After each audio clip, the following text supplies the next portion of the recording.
Iowa basketball making its way to Las Vegas? I'll explain today. Locked on Hawkeyes.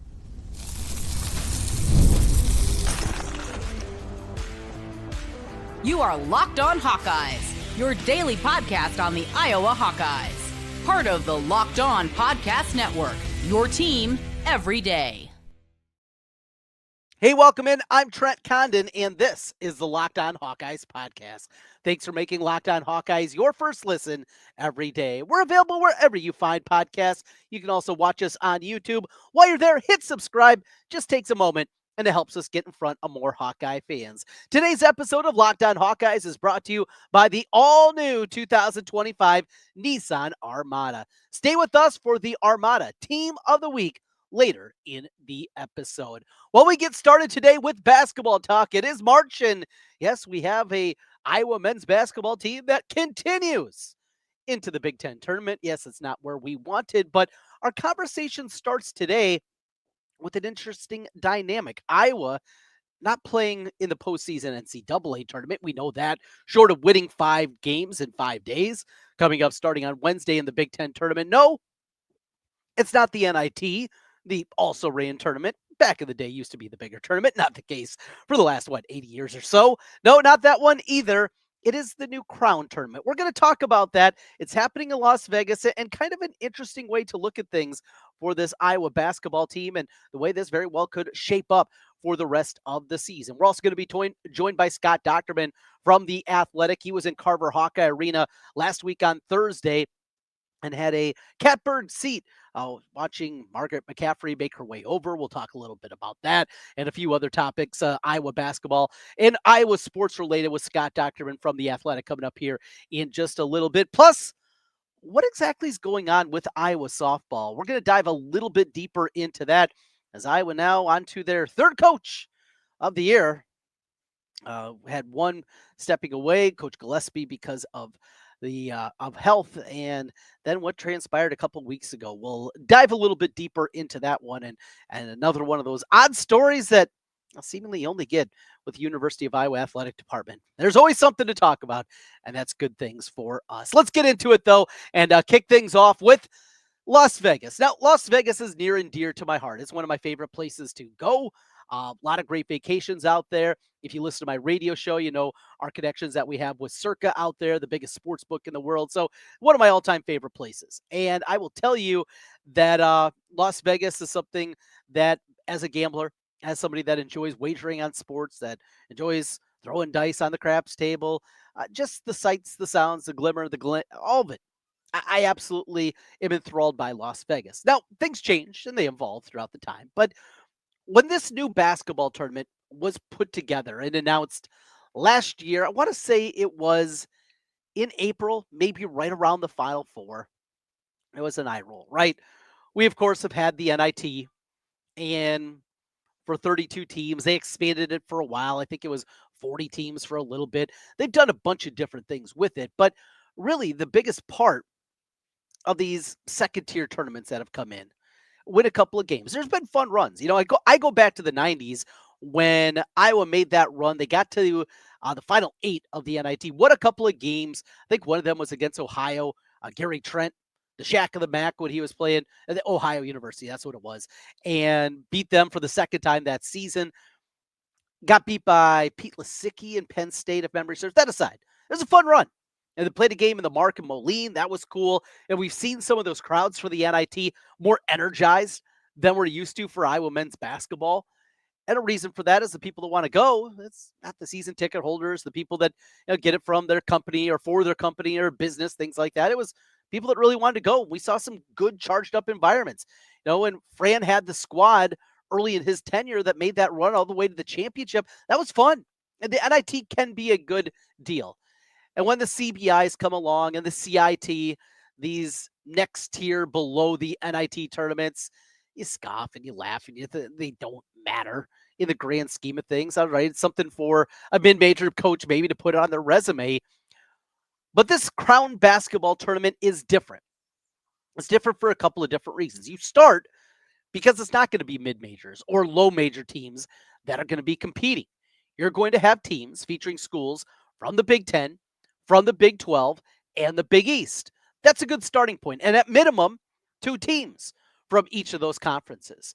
So one thing that I have not found, and I've been looking around about this and trying to figure out exactly how this is going to go. It's a single elimination, 16-team tournament. After the automatic qualifiers, 2 automatic qualifiers will come from each of the conferences. So at least 6 of the 16 teams will come from the Big 10, the Big 12, and the Big East. All right, that's 6. What I'm wondering, though, this is an event that is being put on FS1 and Fox. This is going to be put together something as Fox becomes deeper and deeper into college athletics. This is something that they want to do. Is it going to morph into the SEC programs, the ACC? They got the NIT, the Big 10, the Big East. They're here. And then the Big 12 is kind of stuck in the middle. Maybe. But what we don't know is if the Big 10 is going to mandate that teams have to decline a bid for the NIT in order to get there. You'd think that that's very likely. Here's another part about this that I think makes it pretty likely that I was going to be heading to Las Vegas if there is postseason. And Fran McCaffery said today that he thinks that there is. Will Fran be a part of that? That's a conversation that we'll get to here in a moment. But you look through the Big Ten standings, and in order to qualify for postseason, remember you have to be 500 or better. At least those were some of the old rules that were intact. I have not seen anything that indicates for the Crown if that's also the way that it has to be. But Rutgers has a losing record. And unless they win at least 2 games, they're going to be below 500. USC is below 500. Again, they have to win 2 games to get on the right side of it. Same thing with Minnesota. Iowa at 16 and 15, even with the loss against Ohio State, they're 500. That means they qualified, or at least in the old system, have qualified. And if Indiana gets on the right side of the bubble and becomes an NCAA tournament team, if Ohio State beats Iowa, maybe has to win 1 more game after that. If they do that, though, they're going to be an NCAA tournament team. Well, if Rutgers doesn't qualify, USC doesn't qualify, you're down to Nebraska, Northwestern, Iowa for those spots. Maybe Penn State. You go that low. Now, here's the other part about it. A lot of what ifs, a lot of scenarios where we just don't know. Because I'd love to go there. I think an opportunity to watch Iowa one more time, but do it in Las Vegas, yeah, that sounds pretty good. I definitely could make something like that work. However, as we're creating all these what if scenarios, what if, and what I still believe is going to happen, that Fran McCaffery is no longer the head coach at the University of Iowa. And now what do you do? What do you do in that situation where you have a team, guys are going to be looking to get into the transfer portal. This basketball tournament doesn't start until the week of the Final Four. This will start on Monday, right after the Elite 8 games finish up. So this is not something that happens right away. It's March 31st through April 6th in Las Vegas. So you got this group of guys that are just sitting there, possibly not knowing who their coach is going to be. Who's going to take over in an interim role? Is it Matt Gatens? Do you go that direction? Matt Gatens, I think, would be the one that would make the most sense, right? He's an alum. He's been on the bench. If you're going a different direction, if you're looking a different way, that would certainly make a whole lot more sense to go that direction. But he's also young. He's never been a head coach before. He's never been a guy that has been running a program and calling plays and doing those. And are you going to do that? Is Matt Gatens a guy that Beth Getz wants to see there? And I think that's another component that we also have to realize and look at and understand is Beth Getz is going to have a lot of say in the way that this all plays out. Is it just easier for Iowa to decline a bid and say, I'm sorry, but as we're searching for a new coach, it doesn't make sense for us to wait 2 weeks. Guys are going to be entering the transfer portal. Many of them maybe have already entered the portal at that point as it opens up a week previous. We're not going to go. Do you hand the reins off to Tristan Spurlock or Courtney Eldridge? There's just so many different ways to look at and go through that we don't know. But the possibility is real. And if there is postseason, I truly believe it's not going to be the NIT. It's going to be the Crown Tournament in Las Vegas. We continue here, Locked On Hawkeyes, more Iowa basketball talk. Speaking of making a change, we'll get the perspective of Scott Dochterman. Plus, he had a good view of Margaret McCaffery making her way over to the Iowa bench, and just a weird scene at Carver-Hawkeye Arena last week on Thursday. We'll talk about that with Scott Dochterman when we come back. This is Locked On Hawkeyes.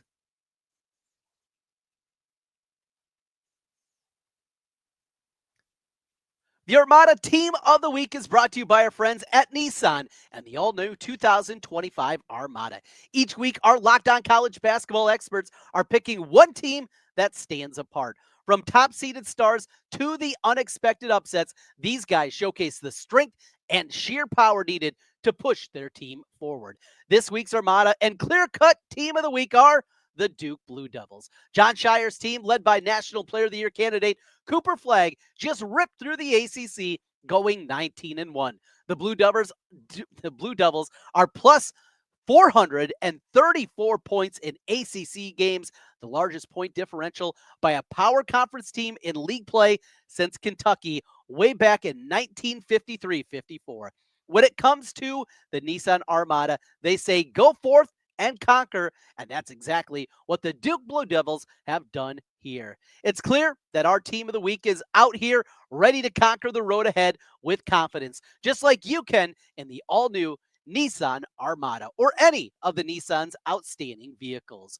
Take the Nissan Armada, Rogue or Pathfinder, and go find your next big adventure. Shop online, nissanusa.com.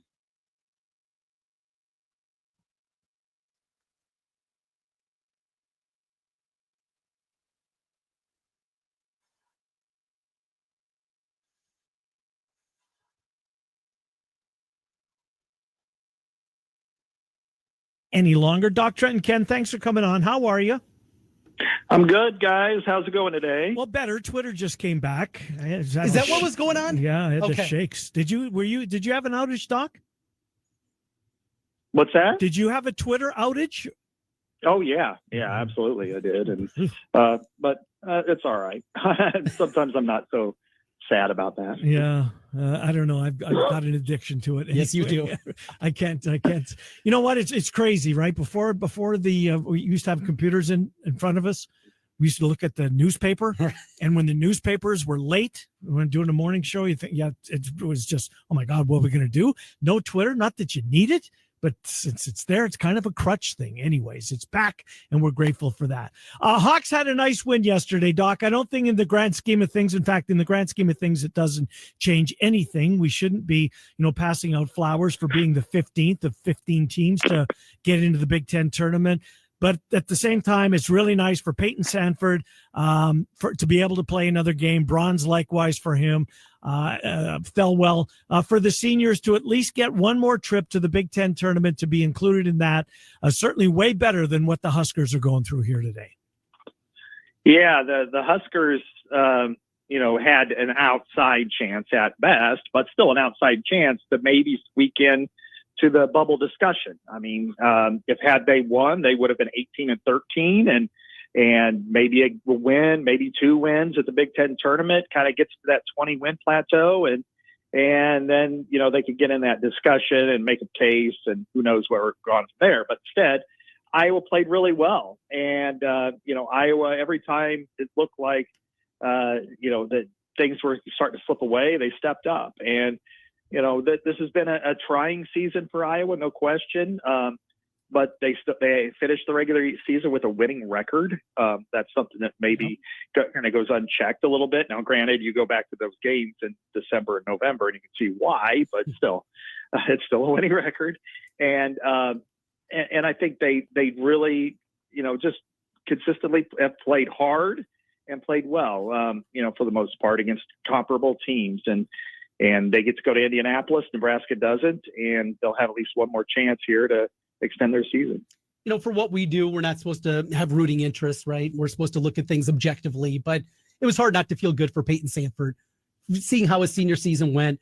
And then to see his teammates on the floor with him as he was doing the post-game interview on the hardwood. I think that, at least to me, that said a lot, Doc, to have a guy trying season, not the season that any of these guys wanted, but all his teammates were out there with him one final time and maybe getting that congratulatory, handshake from everybody afterwards. That was a really cool scene. I really liked the way the game ended. Me too, both of them. Yep. I thought, when Juwan Gary fouled out, and then Iowa players met him, Brock Harding and Peyton Sanford met him, kind of gave him a slap and a hug. I thought that spoke a lot about sportsmanship. And it's kind of funny when you think back to the football game in November, and that was completely the opposite, right? But I think that spoke volumes for both teams, and then for Peyton Sanford on a personal level to be able to do that in your final regular season game. He came back and it didn't materialize the way he wanted to, but then for his younger brother to have a double in that game, I think that really it gives him a good memory. And there's a lot of things going on with Iowa, as we know, that need to be fixed, changed, and possibly wholesale changed. But I think in this situation, you can also feel good for them and appreciate what they did for the program, or what Peyton Sanford did for the program over his 4 years. Apparently, I think Traore changed the television in the locker room. So they were watching Peyton on TV in the locker room, and for whatever reason, Traore was in charge of the clicker and changed the channel, and that caused all the rest of the Hawks to run back out onto the floor, is what I read. Now, I don't know if that I wasn't there, obviously, but we'll see if that's how it plays out. You brought up Peyton Sanford. I can't tell you that I saw this coming. I wasn't convinced he was a Big Ten player. He had his moments as a freshman, and I guess I should have, cut him a little bit more slack. He's played really good and is starting to look like, he's going to be, assuming he's a Hawkeye next year, and I have nothing that leads me to believe otherwise. He's going to be one of the faces of this program starting next year in all likelihood, Doc. Yeah, he was a guy that was, I would say not heavily recruited, but highly recruited. Had a lot of schools looking at him, and you kind of wondered, is he just kind of there because of the brother situation, or is he more that type of player? I think he's proven that he is a Big Ten player.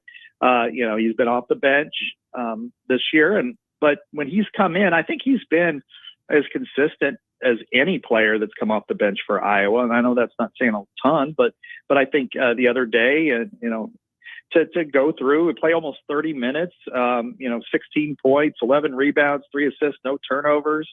That's quality basketball and what they're asking him to do. And his plus minus was the best on the court. I think he's definitely the Big Ten player. I think he's going to be a strong player for Iowa, probably a starter next year. And who knows what the future holds. But, at this very moment, he's going to be, a building block.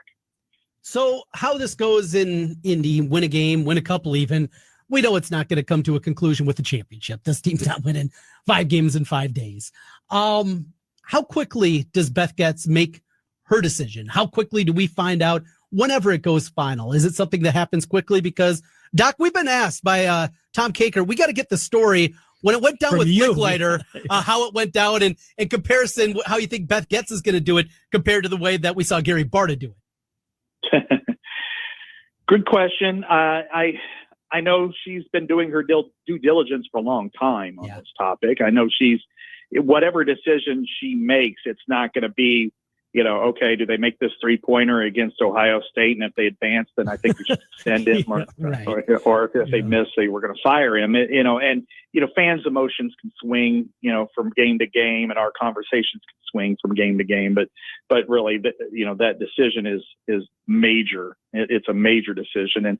And the thing is that each time they play, it becomes a more difficult decision, no matter which way you look at it. The team is playing hard for him. Mm-hmm. He does have some talent. They have some talent coming in. He is the all-time winningest coach. This year is the first time they've had, a losing Big Ten season since 18, and this is only the second one since 2013. Those are important numbers. I mean, and what Tom Izzo said last week is relevant, that Iowa is in the bottom part of the Big Ten when it comes to things like resources and NIL and all those things. And all of that needs to be addressed. then there's the flip side, which is Big Ten basketball is a business. We look at the arena.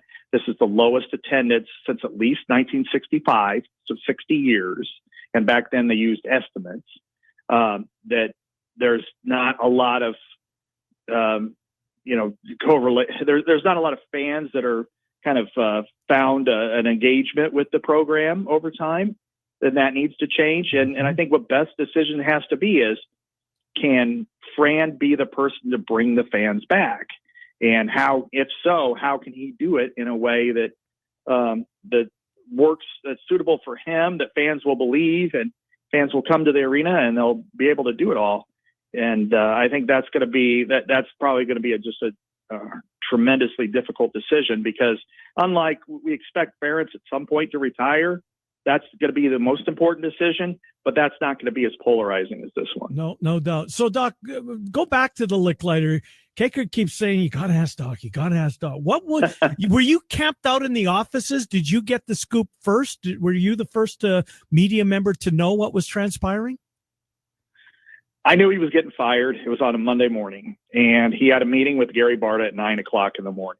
So I went to outside his office at 8:30 in the morning that morning and saw him walk in and talk to him briefly for a second. He's kind of surprised to see me, and I just kind of stood there, and then went to his meeting. And at 9:08 he left the meeting and walked into his office and grabbed his jacket and left the building. So yeah, I knew what was coming, and I was there for it. And he didn't talk to me on the way out. He did a little bit on the way in.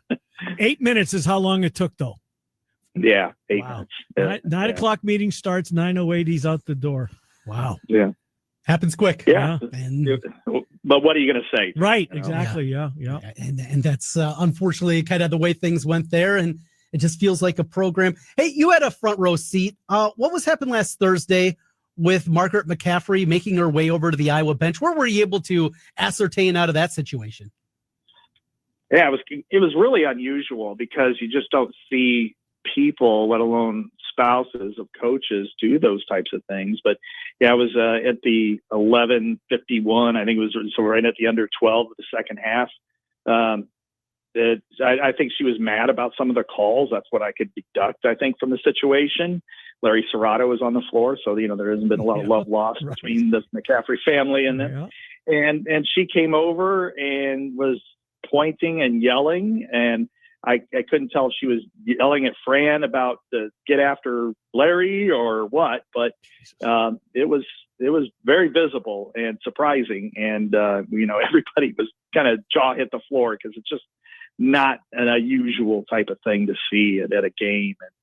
And but anyway, yeah, that's so I took a picture of it, and it was out there because it is newsworthy when somebody does that. And yeah, I mean, it's certainly the part of the mosaic that is the McCaffery family and Iowa basketball over time. No kidding. Unless you followed Wichita State basketball a decade ago when Marshall was still there, maybe you haven't seen that from his spouse since then, because she was something. Yeah. No doubt about that.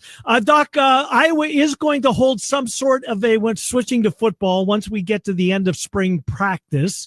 As opposed to a number of schools that are just doing away with anything in front of of their fans. Iowa is going to do something, in all likelihood, just to practice, probably not a spring game, but unlike many who are just refuse to do it because I guess they're worried about, giving opposing schools an opportunity to watch a player that they may have an NIL wish list for.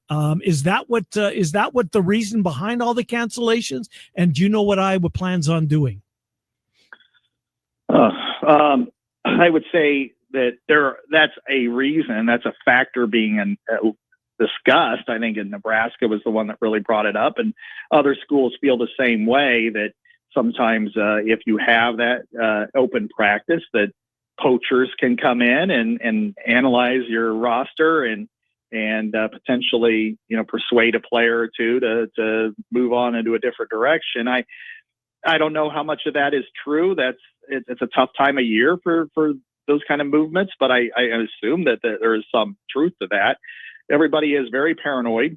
Mm-hmm. And so you will get that those kinds of things happen. I would say with Iowa that they've never done a spring game, not since Hayden Fry was the coach. And the anticipation is they would do the same type of thing that they always have, which is kind of more of a wrap-up scrimmage, featuring, players versus players. But a lot of those situations before, there were a lot of injuries. And so you would see 10, 12 players that were sitting out, a couple of them because of the spring, a couple of them because of postseason cleanups and surgeries. So, but when it comes to worrying about people, spying on your practices, that's also very insecure. And you kind of wonder, how much of that you've got to pay into, because you really still have to engage your fans. You want your fans to go there to get autographs, to see the team and enjoy their surroundings. So I think doing something along the lines of canceling a spring game or an open viewing session, I think is counterproductive for football programs to worry about maybe losing one player, and when in fact you may lose some of your fans, and ultimately that hurts worse. Scott Dochterman from The Athletic. Doc, what are you working on this week? I'm writing about the Big Ten's championship drought of 25 years, and they're 0-8 in the Final Four since then, and I've had lots of conversations over the last week or two, and I went to Ames last week, so I'm writing a story about Iowa State entering the NCAA tournament. So I've got a couple of bigger stories, but as far as this week goes, it's kind of watch and learn. I'm going to be at the Big Ten tournament, but that's what I was planning to do no matter what happened yesterday. So maybe something will happen over there as well. Good stuff. Scott Dochterman from The Athletic. Doc, thank you. Enjoy Indianapolis. We'll talk to you next week. Thanks, Doc. Okay. Thank you. Yep. Good to talk to you. Scott Dochterman, as we check in on Iowa with our friend from The Athletic.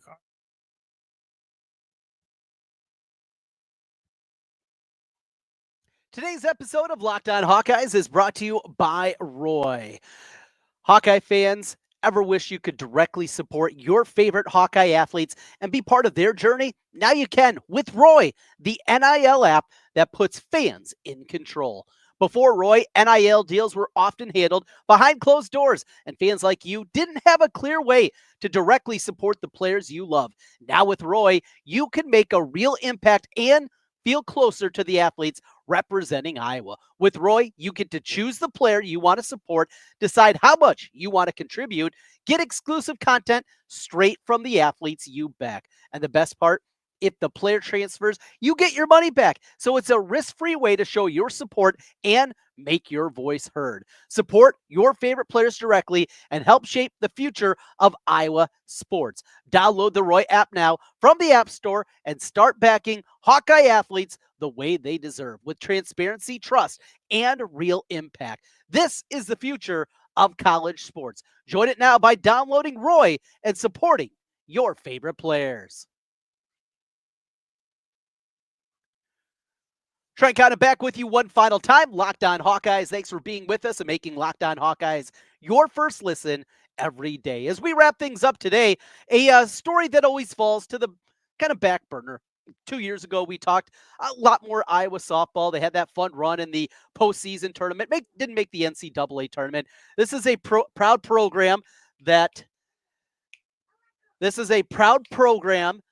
obviously has done a whole lot throughout the time. You go back to Gail Blevins, what she was able to accomplish, what she was able to do, College World Series appearances, one of the power programs in softball. That has fallen by the wayside. And you look at just how desolate it's been over the last 20 years, 25 years almost, going back now and looking at the way the program has fallen. You see all the outstanding softball players from the state of Iowa that leave the state and compete at a high level. You see the success that programs even like Northern Iowa have had in comparison with local kids. And here's Iowa just floundering around. And it started the year in just such an odd start after we see Coach Gillespie stepping away. So then Brian Levin comes in, and want to give a lot of credit to the Daily Iowan. Of course, the student newspaper, two writers over there, Colin Voetsmeyer and Jamie Martin Trainer, did great work of diving a little bit deeper into this story, and you can find it over at thedailyiowan.com. But hearing the culture part of it, and it just led me to believe, and the article has a lot more details than I have, than I'll get into here today about conversations being had, the team dynamic about things. And in today's very political environment, very us versus them environment that is created in the political landscape, and how it can seep into college athletics. And you see something there. And conversations that we used to have and not be able to have, at least in the same vein, and more difficult to have those conversations just because of the divisiveness that it creates. It was a story I thought that was interesting. The way that it got to that point for a coach to walk away, it's tough. For a group of people that don't feel like their voice was being heard, also difficult. Just a lot of different angles, and something that, we talk about these teams so many times, and it's something that I know I forget about, is that dynamic in athletics. Not just about who has the better players, who has the better coaches, who has the bigger NIL budget, but the small things. Do you get along? Do you like playing with other people? Do you like being a teammate with them? Are they good people? Are they people that you want to hang out with outside of practice and games? And sometimes when that goes awry, it's difficult to bring it back. And it feels like maybe there's some work that needs to be done with Iowa softball. But again, dailyiowan.com is where you can find that information. A really well done story last week from Colin Voltmeyer and Jamie Martin Trainer. Shout out to them for the great work that they're doing. Good start for Iowa softball. They're doing it with not much of coaching experience now, even on that staff, and here they are. Just a lot of oddities certainly happening in that world. Iowa baseball got a midweek win. We will be back with you tomorrow. Get you ready for Iowa, Ohio State in the opening round of the Big Ten tournament. We know Iowa's only path to the NCAA tournament is 5 wins in 5 days. Okay, yeah. We're thinking about Vegas. We will keep the positive vibes about that one going. Thanks for being with us today and making Locked On Hawkeyes your first listen every day. For your second listen, make sure you check out Locked On College Basketball with Isaac Shoddy and Andy Patton. March is here, so the best and the most informed college basketball fans throughout the madness are with Locked On College Basketball. Find Locked On College Basketball on YouTube and wherever you listen to podcasts. Back with you tomorrow, previewing the Hawkeyes and the Buckeyes. Thanks for being with us. Hit subscribe while you're there, or 5-star on the audio side. We'll talk to you tomorrow. Go Hawks.